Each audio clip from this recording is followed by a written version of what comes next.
Let's meet Michelle Francis, who has rescued over 7,000 animals in the past 16 years and shares her home with almost 400 cats and dogs. Michelle, welcome to Z Connect. Thank you, Priya. Michelle, we are very excited to be at one of your shelters here where you have rescued thousands of animals. We want to know how you began your journey of Animals in Us.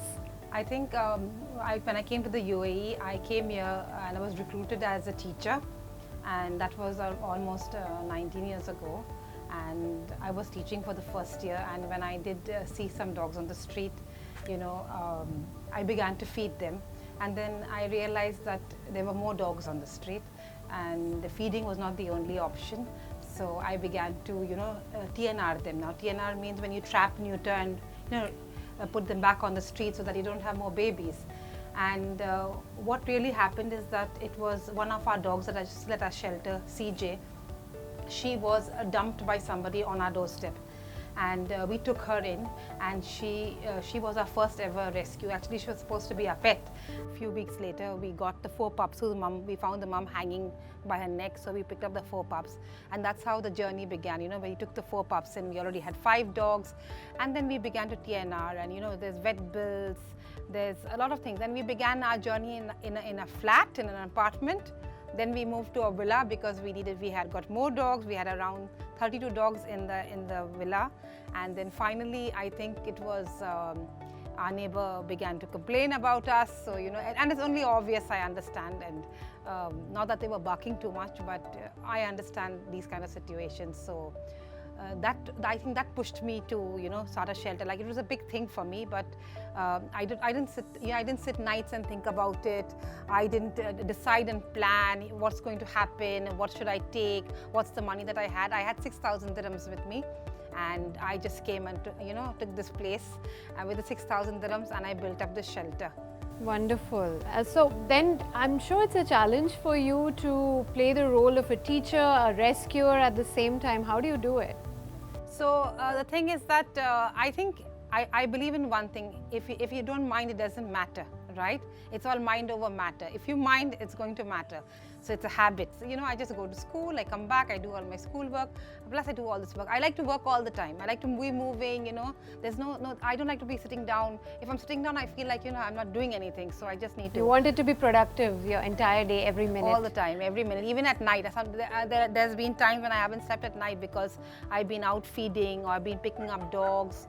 And we really began with dogs. Yeah. And then later on that we began to rescue cats.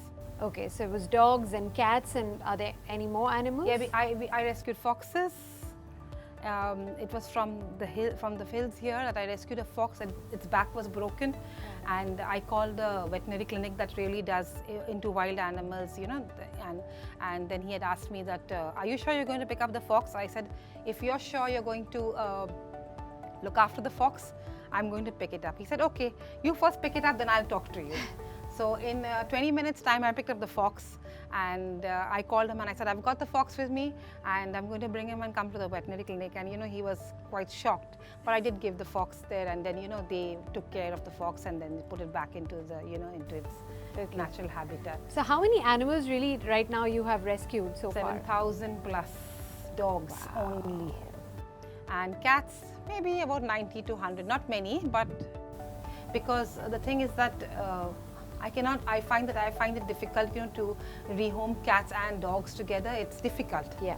And how many shelters do you have right now? No, we just this is the shelter. Yeah, it's a very big one. It's like 2,215 square meters. Okay. We have a big warehouse with dogs, and we have around 25 porta cabins that we have dogs also, and we just have 2 porta cabins with cats.